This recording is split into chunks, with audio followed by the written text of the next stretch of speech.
سورہ سجدہ کی آیت نمبر 10 وقالو ادھر دے جاؤ تارا. اور یہ لوگ کہتے ہیں اَإِذَا ضَلَلْنَا کیا جب ہم گم ہو جائیں گے فی الارض زمین میں اِنَّا لفی خلق جدید تو کیا ہم دوبارہ نئے سرے سے پیدا ہوں گے. بل ہم بلقاء ربہم بلکہ یہ لوگ اپنے رب سے ملاقات کرنے کے کافرون منکر ہیں اور یقین ہی نہیں رکھتے. قل آپ فرما دیجئے یتوفاکم تمہیں موت دے گا ملک الموت موت کا فرشتہ الذی وکل بکم جو تم پر مقرر کیا گیا ہے. اچھا کال اگر بیٹری والا آیا اس بیٹری تبدیل کرنی ہوئی تو پھر تساں کال کرساں ٹھیک ہے بیٹری کھڑسی تے بیٹری نویں پاسی ہاں بس. ثم الی ربکم ترجعون پھر تم اپنے رب کی طرف واپس لوٹائے جاؤ گے. وَلَوْ تَرَى کاش کہ تم دیکھ سکتے اذ الْمُجْرِمُونَ ناکسو رؤوسہم جب مجرم اور گناہ گار لوگ اپنے سروں کو جھکائے ہوئے ہوں گے عند ربہم اپنے رب کے پاس ربنا اور کہیں گے ابصرنا وسمعنا یا اللہ ہم نے دیکھ بھی لیا اور سن بھی لیا. فارجعنا اب ہمیں دنیا میں واپس بھیج دیں. نعمل صالحا ہم نیک عمل کریں گے. انا موقنون اب تو ہمیں یقین آ گیا ہے. وَلَوْ شِئْنَا اگر ہم چاہتے لَآتَيْنَا كُلَّ نَفْسٍ هُدَاهَا تو ہم ہر شخص کو اس کی ہدایت دے دیتے. وَلَكِنْ حَقَّ الْقَوْلُ مِنِّي لیکن میری یہ بات برحق ہو چکی اور ثابت اور پکی ہو چکی ہے. لَأَمْلَأَنَّ جَهَنَّمَ میں ضرور جہنم کو بھر دوں گا. من الجنۃ والناس اجمعین جنوں اور انسانوں سب سے مل کر. فذوقوا بما نسیتم پس چکھو اب کیونکہ تم بھول چکے تھے. لقاء یومکم ھذا اس دن کی ملاقات کو. انا نسیناکم اب ہم بھی تمہیں بھول جاتے ہیں. وذوقوا عذاب الخلد اب چکھو ہمیشگی کے عذاب کے مزے. بما کنتم تعملون اپنی اعمال کی شامت کی وجہ سے جو تم کیا کرتے تھے. نعوذ باللہ. اللہ سبحانہ و تعالی ان آیات مبارکہ میں فرماتا ہے. دیکھیں ادھر وہ ہائی لائٹر پڑھ نہیں سکتا ہے سبق عثمان نہیں یہ نہیں وہ پین ہاں نہیں میں نے خود کھولا رکھ دیا ادھر. ہاں فی الحال پڑھا دینا ہینڈ پہ کر. اور یہ لوگ کہتے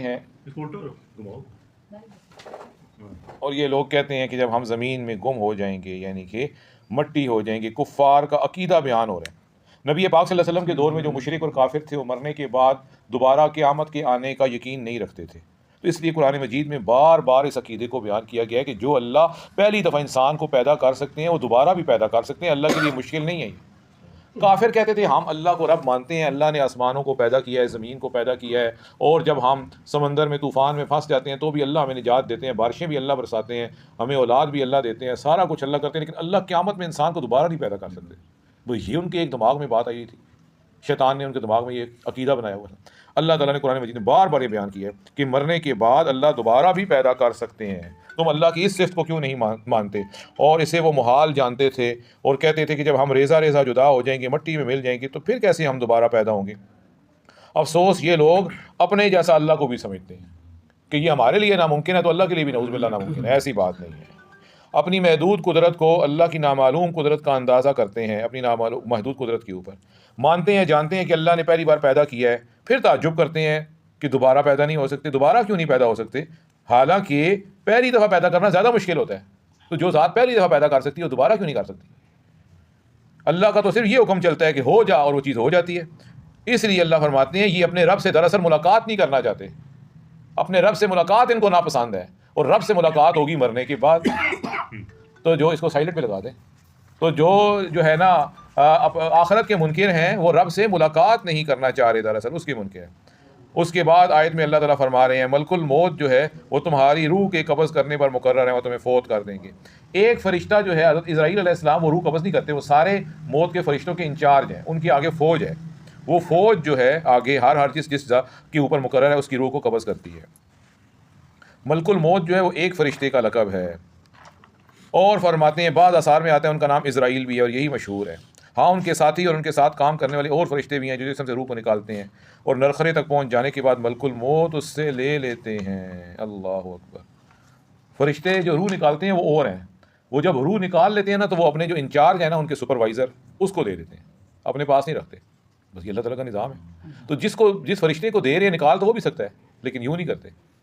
بس اب روح نکال کر ملک الموت کے حوالے کر دی، پھر آگے ان کی ڈیوٹی ہے. پھر یہ اللہ تعالیٰ کا نظام ہے.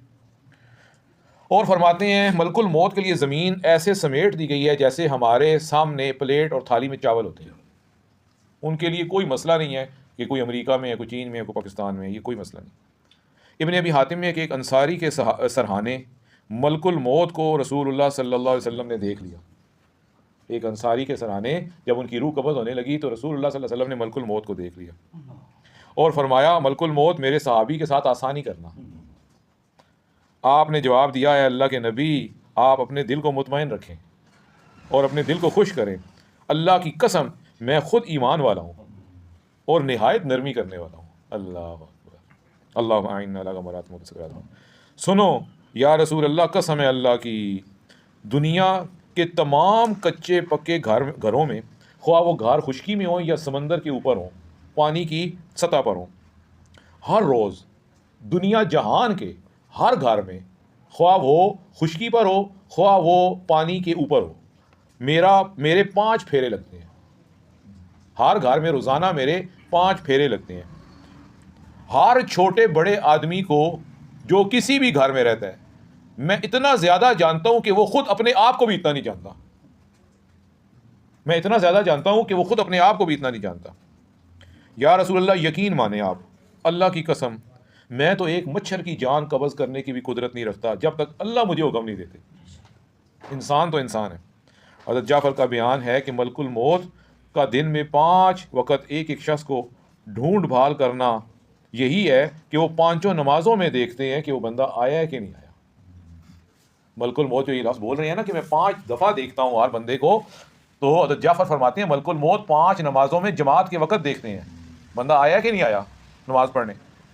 اگر وہ 5 نمازوں کی حفاظت کرتا ہے، جماعت سے پڑھتا ہے، تو فرشتے اس کے قریب رہتے ہیں اور شیطان کو وہ دور کر دیتے ہیں ملک الموت، کہ جس طرح ابھی اس سے دور ہو موت کے وقت بھی قریب نہ آنا. اور اس کے آخری وقت فرشتہ اسے خود لا الہ الا اللہ محمد الرسول اللہ کی تلقین کرتا ہے اور اسے پڑھواتا ہے یہ کلمہ جو بندہ 5 نمازیں پڑھتا ہے. مجاہد رحمہ اللہ فرماتے ہیں ہر دن ہر گھر پر ملک الموت 2 دفعہ آتے ہیں. امام کعب احبار رحمۃ اللہ علیہ اس کے ساتھ یہ بھی فرماتے ہیں ہر دروازے پر ملک الموت ہر گھر کے دروازے پر آ کے ٹھہرتے ہیں اور دن بھر میں 7 مرتبہ نظر مارتے ہیں. ہر گھر کے اوپر ملک الموت روزانہ 7 مرتبہ نظر مارتے ہیں کہ اس میں کوئی ایسا بندہ تو نہیں جس کی روح نکالنے کا حکم ہو چکا ہے اور مجھ سے تاخیر ہو رہی ہے. 7 دفعہ ری چیک ہوتا ہے ایک گھر دن میں. پھر قیامت کے دن سب کا لوٹنا اللہ کی طرف ہوگا. قبروں سے نکل کر میدان محشر میں اللہ کے سامنے حاضر ہو کر اپنے کیے کا پھل پانا ہوگا. اللہ تعالیٰ فرماتے ہیں وَلَوْ تَرَىٰ إِذِ الْمُجْرِمُونَ نَاكِسُو رُءُوسِهِمْ عِنْدَ رَبِّهِمْ کاش کہ تم دیکھتے جب مجرم ناکسو اپنے سروں کو جھکائے ہوئے ہوں گے اپنے رب کے پاس. اللہ تعالیٰ فرماتے ہیں جب گناہ گار لوگ اور کافر لوگ اور آخرت کو نہ ماننے والے لوگ اپنا دوبارہ جینا اور زندہ ہونا اپنی آنکھوں سے دیکھ لیں گے تو نہایت ذلیل اور حقیر ہو کر نادم ہو کر گردن جھکا کر اپنے سر کو نیچے کیے ہوئے اللہ کے سامنے کھڑے ہوں گے. اس وقت کہیں گے اے اللہ اب سرنا آج ہماری آنکھیں روشن ہو گئیں، وسمینا ہمارے کان کھل گئے، اب ہم ہر طرح کی حکم اور آپ کی بجا آوری کے لیے تیار ہیں. اس دن خوب سوچ سمجھ والے دانا بینا ہو جائیں گے، اندھا پن سب کا دور ہو جائے گا، بہرا پن سب کا جاتا رہے گا، خود اپنے تئیں ملامت کریں گے اور جہنم میں جاتے ہوئے کہیں گے کہ اگر کانوں اور آنکھوں سے آج ہم دنیا میں کام لیتے تو آج جہنمی نہ بنتے. یعنی آنکھوں سے اللہ کی قدرت کو دیکھتے، کانوں سے قرآن کو سنتے، نصیحت کی بات کو سنتے، تو آج ہم جہنمی نہ ہوتے، نعوذ باللہ۔ اب اللہ تعالیٰ سے عرض کریں کہ ہمیں پھر سے دنیا میں بھیج دیں، ہم نیک اعمال کریں، ہمیں یقین آ گیا آپ کی ملاقات سچ ہے، آپ کا کلام حق ہے، لیکن اللہ تعالیٰ کو خوب معلوم ہے وَلَوْ رُدُّوا لَعَادُوا لِمَا نُهُوا عَنْهُ، اگر انہیں دنیا میں دوبارہ بھیج دیا جائے تو وہی حرکتیں کریں گے جن سے منع کیا گیا تھا، نعوذ باللہ۔ پھر اللہ کی آیتوں کو جھٹلائیں گے، دوبارہ نبیوں کو ستائیں گے۔ خود قرآن کریم میں آتا ہے وَلَوْ تَرَىٰ إِذْ وُقِفُوا عَلَى النَّارِ، کاش کہ آپ ان کو دیکھتے جب ان کو جہنم کی آگ کے اوپر روک لیا جائے گا۔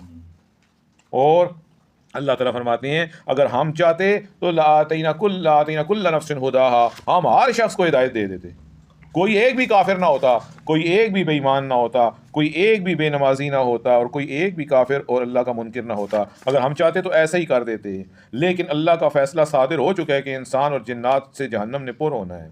یہاں پر جنات کا ذکر پہلے آیا ہے، انسانوں کا ذکر بعد میں آیا ہے، یہ اللہ کا فضل ہے۔ اللہ کی کہ انسان بعد میں اللہ تعالیٰ نے ذکر کیے، جنات زیادہ جہنم میں جائیں گے۔ اللہ کی ذات اور اس کے پورے کلمات اٹل ہیں، ہم اس کے تمام عذابوں سے اللہ کی پناہ مانگتے ہیں۔ دوزخیوں سے بطور سزا اور ڈانٹ کے کہا جائے گا چکھو اب عذاب کا مزہ، حالانکہ عذاب کے مزے تو کوئی بھی نہیں چکھتا۔ لوگ تو جو ہے وہ اچھی چیز کا مزہ چکھتے ہیں، بری چیز کا مزہ چکھنے کا مطلب کیا ہے؟ یہ ان سے ڈانٹ کے طور پہ کہا جائے گا، جٹلانے کا خمیازہ بھگتو، اسے محال سمجھ کر تم نے وہ معاملہ کیا۔ بیٹھ جائیں تھوڑی دیر، 2 منٹ بیٹھ جائیں۔ ٹھیک ہے جی، ٹھیک ہے جی، ٹھیک ہے ٹھیک ہے۔ اسے محال سمجھ کر تم نے وہ معاملہ کیا جو ہر ایک بھولنے والا کیا کرتا ہے، اب ہم بھی تمہارے ساتھ یوں ہی کریں گے۔ اللہ کی ذات حقیقی نسیان اور بھول سے پاک ہے، یہ تو صرف بدلے کے طور پر، چنانچہ اور آیت میں بھی ہے الیوم ننساکم کما نسیتم لقاء یومکم ھذا، کہ آج ہم بھی تمہیں بھول جاتے ہیں جس طرح سے تم اس دن کی ملاقات کو بھول گئے۔ اللہ تعالیٰ جو ہے نا اپنی پناہ کے اندر رکھے، اس لیے حدیث کے اندر آتا ہے کہ دوست کی پتہ نہیں کتنے ہزار سال تک اللہ کو پکارتے رہیں گے، 1000 سال بعد اللہ جواب دیں گے ان کو، جو ہے نا بھول جو ہے اللہ تعالیٰ بھی بھول دیں گے۔ اللہ اپنی پناہ کے اندر رکھیں، وہاں نہ ٹھنڈک ہوگی اور نہ پانی ہوگا سوائے گرم پانی، اور لہو پیپ کی کچھ بھی نہیں ہوگا۔ اللہم اجرنا من النار، سبحانک اللہم و بحمدک، نشہد